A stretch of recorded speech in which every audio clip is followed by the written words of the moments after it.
Hello guys, in this video I am going to show you how to reshape your picture on the Facetune application. But first I just want to mention, don't forget to subscribe to my channel, because at 10,000 subscribers I am going to show you my whole YouTube revenue statistics and growth strategy, how to make money online. So let's jump into it. First of all, open the application on your phone. Tap on the gallery button down below and select the picture that you want to edit. After that, slide to the right side of the screen till you find the reshape button.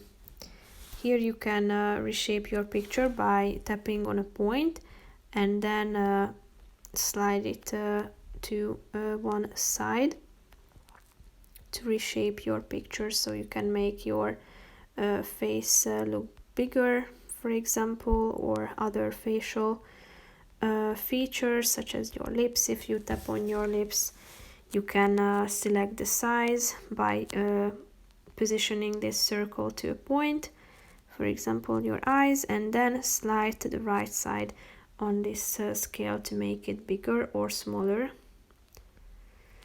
You can select the width, for example, of your neck or your chin, and you can also recover it by brushing over the areas that you have just edited with this brush. So that's pretty much it for this video, guys. See you in the next one. Bye bye.